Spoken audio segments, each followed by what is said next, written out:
Hello everyone, and welcome back to another video. And today we're taking a look at another new prototype that ASIC has sent along. So, this time we're looking at these little unassuming PCBs, but they are very special.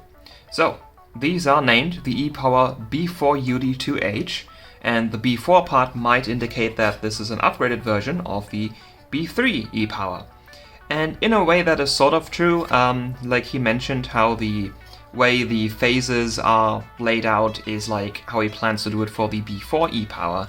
But this is not a B4 E-Power. This is the B4UD2H E-Power. So, this right here represents a new way, a new concept for e-powering.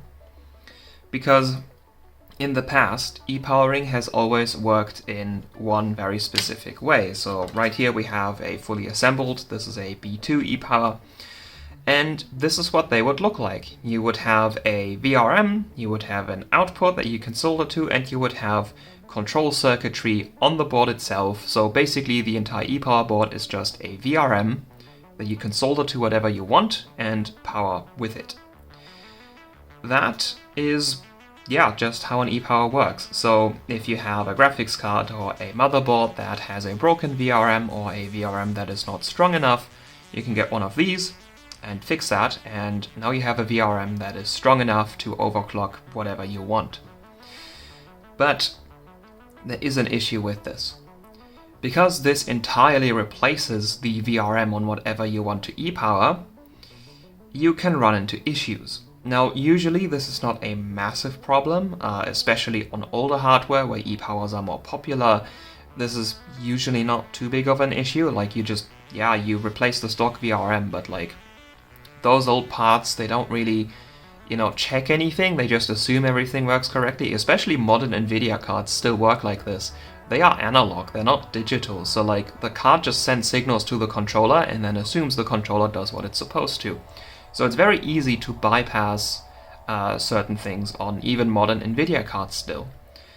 But on modern AMD cards, and specifically motherboards, where it even goes for older motherboards like this one, you run into issues.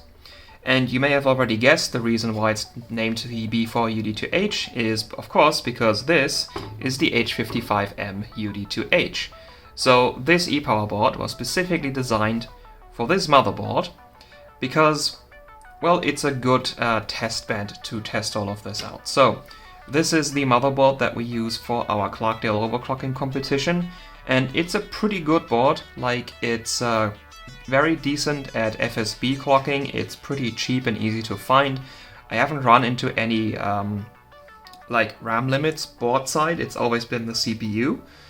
But the one flaw of this mainboard is the VRM. So this has a 2+4+1 VRM, and the 4-phase part is the V-core. And it is just a 4-phase, and you see the packages of the MOSFETs here. These are not very high current MOSFETs. These are not great, and there's no heatsink on them, and you have only one high side per phase. It's just not a very good thing. Also, that was my Discord, sorry. It's just not a good VRM. And the problem is, this is one of those things where you can't just slap an e-power on. Multiple people have tried, including ASIC, and he's actually kind of gotten his to work. Like he said, it's like a 50-50 that the board will post or not. But everyone who tried before basically said it doesn't post at all. So that's not good. And there's a similar problem with modern AMD graphics cards, where they have digital controllers and the driver wants to talk to the controller, and when you e-power the card, the controller doesn't respond anymore, and then the driver crashes because it doesn't know what to do and the card becomes unusable. So you can't e-power these. But you could use one of these.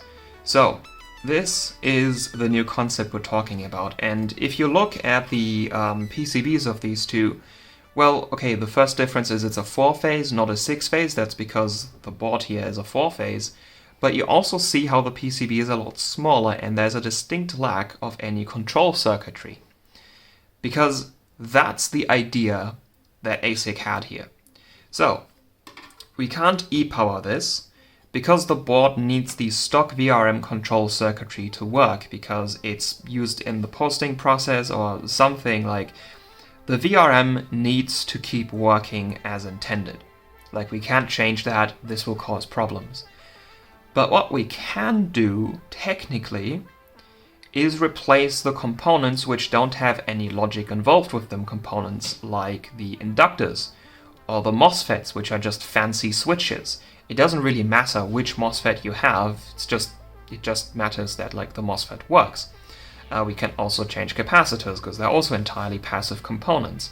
We can change how the 12 volts power is routed, because that also doesn't really do anything. The thing we can't change is the PWM controller and the MOSFET drivers. Those have to stay the way they are, because that is the control circuitry of the VRM and we cannot mess with that. So, the idea for these e-powers is, well, we can replace those parts which don't have any like complex logic associated with them and keep the rest the same. So what these e-powers are, and here's even a partially assembled one with like massive inductors. I believe these are 54 amp inductors and they are huge. This e-power is really heavy. Yeah, so these inductors are spec'd to be the same inductance as the stock inductors, but they are like massively higher current rated. And yeah, and here's a completely blank PCB, so you can see the massive solar spots for these inductors as well. And the idea is, yeah, let's just replace part of the VRM. Not the whole VRM, just part of it. Specifically inductors, MOSFETs, capacitors. Because those are the ones that we can replace without really changing how the VRM works. We need to make sure that they fit into the VRM. One of the things, like I mentioned, you want to have the same inductance in the inductors. And then, I mean, the MOSFETs you can kind of choose whatever you want, but like you want to make sure that they're not worse than the ones that are on the stock VRM. But that shouldn't be too hard. And then there's the other thing is, well, we need to integrate this into the VRM. We can't just shove 12 volts into it because the control circuitry needs access to the phases on here. And the way how we do that is there's a couple small solder spots. So you see this H and L pad for each phase. That's for the high and low side gates. And you also see these two in the middle of each inductors. That's for the current sensing. And these need to be connected to the stock VRM. And so far so easy, it's just a wire you need to solder. One thing that's a little bit more complicated is what you can see attached to the high side gate, and also on the back side here, these two small components which are attached to the low side gate. This is, if I remember correctly, called a snubber circuit, and basically it consists of, I think, a resistor and a capacitor, and it does something so that the gate signal works better. I haven't really looked into this that much. This is something AC could say more about because he designed these. But basically you need to build the circuit, or there might be weird things happening with like your MOSFETs. They might not receive signals correctly, they might not open and close when you want them.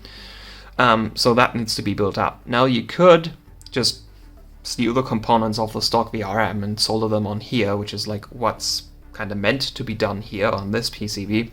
But again, that's an extra step you need to do, and like, it's more complicated. Like, this is a lot more complicated than a regular e-power, because regular e-powers are just like remove and solder power connections. That's everything. Well, sometimes you need to like send enable signals and stuff to other controllers, but that's basically how normal e-powers work. This, well, you need to attach the gate pins, the current sends, you need to make sure the snubber circuit works correctly, all that sort of stuff. You need to match the inductors, because we don't change the stock VRM control, so it has to work like our replacement VRM phases have to work like the stock VRM phases, or we're gonna run into the same issues as when we replace the control circuitry.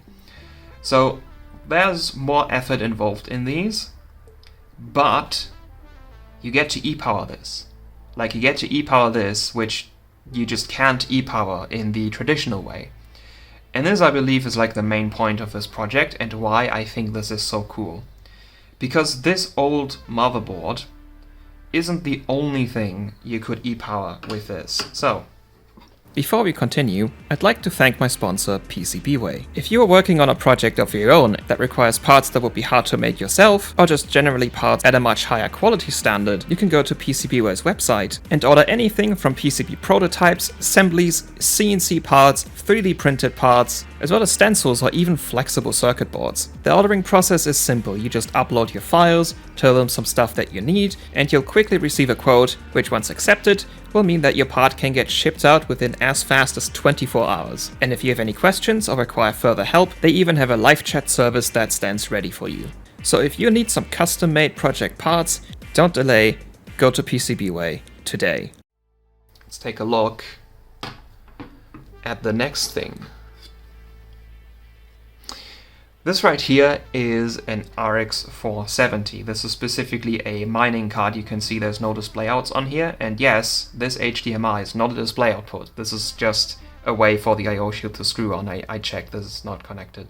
I even tried to build the connections up. I saw some people online apparently make these work, but it didn't work. So yeah, this is basically a parts card, even though the core should work and the VRMs work, and I should have just not bought a mining card. Yeah, but what this is also a Sapphire PCB. And the cool thing about Sapphire PCBs is they have fuses. So there's a PCIe fuse and there's 2 fuses for the 8-pin. So if this thing melts down, there's usually no massive damage to the card. But sometimes you can still have a power stage weld itself to the switch node. And even if it doesn't and you can replace the power stage, this is still the same VRM that blew up. This PCB, as far as I know, likes to blow up a lot. Even though these are 50 amp power stages, I checked, these are SIC 632s or something, and these are apparently proper 50 amp power stages, even though they look like they're 35 amp or something. So maybe there's different variants of this PCB, and some of them have lower grade MOSFETs / power stages. But yeah, this is a 4-phase VRM. And RX 470s, when you really overclock them, they can pull 300 watts. I have high doubts that this 4-phase, even with decent 50 amp power stages, would be enough to power the card at that point. And given that this PCB apparently likes to blow up under normal use, of course this is a gaming card. You see the footprints for the display outputs here. There's a non-mining version of this card, and that's the one I'm talking about. Yeah. So these VRMs like to blow up. There's also an RX 570 from Asus that I've had, where also the VRM blew up. That was also a 4-phase with pretty meh MOSFETs. And these cards are your perfect card to e-power, because they are nice cards like Polaris when it behaves. I have some issues with the drivers, but when it behaves, is really, really fun to overclock, just a lot of fun. And yeah, they have VRMs that fail a lot. And even the Sapphire one, because it has fuses, you can buy one of these that doesn't display anymore, and there's a very, very high chance you're just gonna have a blown fuse and a dead power stage. So the cores and the memory, all that works, and you would just have to slap an e-power on here and you have a working graphics card. The problem is that this is a modern AMD card. So in the context of this video, everything after and including the R9290X is considered modern, because that is where this issue starts as far as I know. I have seen e-powered 7970s work, so I know that works. I have seen people try to e-power 290Xs and have failed. So that is where the issue starts. Yeah, so the issue is that these graphics cards have controllers that communicate with the driver. And yeah, so this is not analog like NVIDIA, where the GPU just sends a signal and then assumes everything is okay. This thing specifically talks to the controller, probably via I2C, and then, sets values and reads sensor data and that sort of stuff. And when you e-power the card, the controller is either no longer going to be there, or it's going to scream about how everything's on fire because there's no current flowing through the VRM because it's going through your e-power. Then the driver will realize something is very wrong. That was my Discord again, sorry. I should mute that. Yeah, so the driver will realize something is very wrong, will be very confused about what to do and then crash. Like similarly how your driver can crash when you overclock the card too hard. Like when you overclock it way too hard and the graphics card calculates something and it spits out complete garbage because it's entirely unstable, the driver also doesn't know what to do with that and crashes. So e-powering one of these graphics cards effectively bricks them, because you can't run the driver, and without the driver, like, there's no overclocking, there's no running anything. Like, the Microsoft Basic Display driver is horrible. You can't really do anything with it other than like watching YouTube maybe. So yeah, this makes these cards pretty much e-waste. Like, these VRMs already blow up when they're like in fully repaired state. Like that RX 570 I have, I broke the VRM controller on it, so that is proper e-waste, like, actually. And that is sad, because like otherwise this is a great card. Like, it has fuses, you can buy one of these and very easily get it working if you could just e-power it. Well, now you can. One of these. Now this specific one probably wouldn't work, because again we have power stages here, so the drivers are integrated into the power stage, and because these are power stages, there's probably also some extra control circuitry where like the controller talks to it and maybe does current sensing in the power stage and not the inductor or something like that. So this specific PCB wouldn't work for that. This is another limitation. You kind of need to make a specific PCB for like the specific thing you want to e-power. But what could work is if you design a PCB like this, that instead of using discrete MOSFETs, has footprints for these same power stages, but you just use 2 or 3 of them in each phase, massively increasing the amount of current the VRM can handle, without really changing how it works. Like, this is how high-end NVIDIA cards do it these days. They're really just 8-phase VRMs, but they have like 2 or 3 power stages in each phase, which makes them able to handle that high amount of current and high amount of power draw. So you could build something like that with an e-power like this. You do the same concept of just like, you know, any connection between the phases and the controller that needs to exist, you put on the PCB and then solder a wire. And then the stock PWM controller still works, it can still talk to the driver, it can still receive all the signals it needs, but you have a VRM that is not going to blow up anymore. So this is why I really like this, because there's a lot of hardware like this, like these graphics cards, where like they're just not good.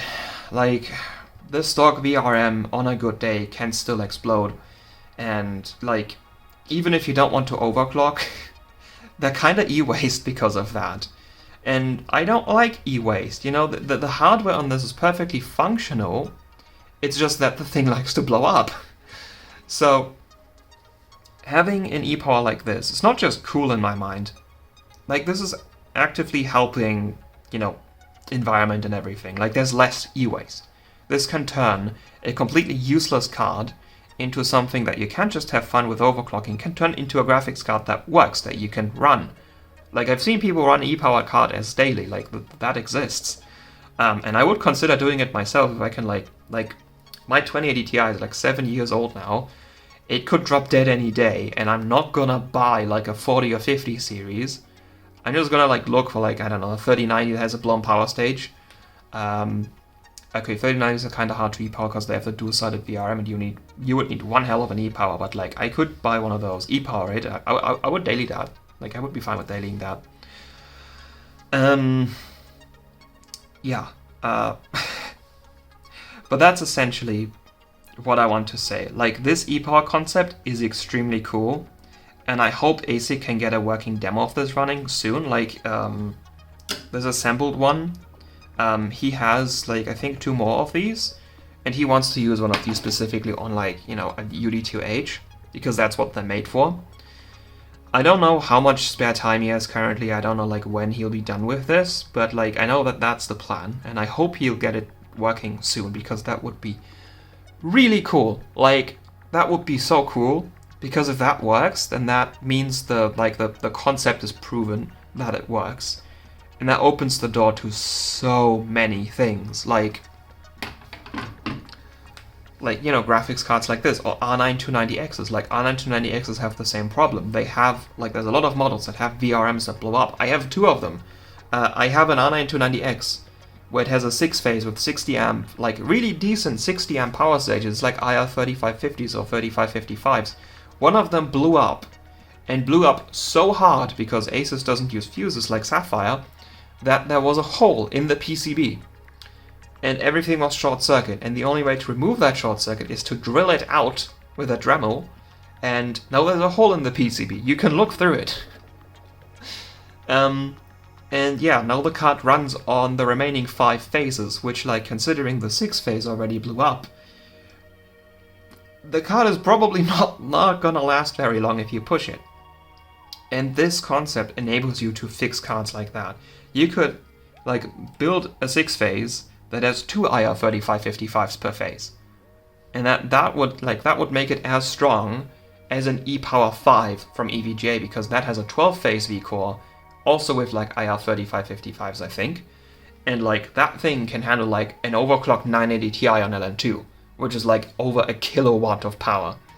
So, yeah, you could fix cards like that. You could fix graphics cards like that are, like, broken, sitting somewhere where, like, the core, the memory still works, and, like, the PCB is still mostly usable. It just needs an E-Power, but you can't, because AMD drivers.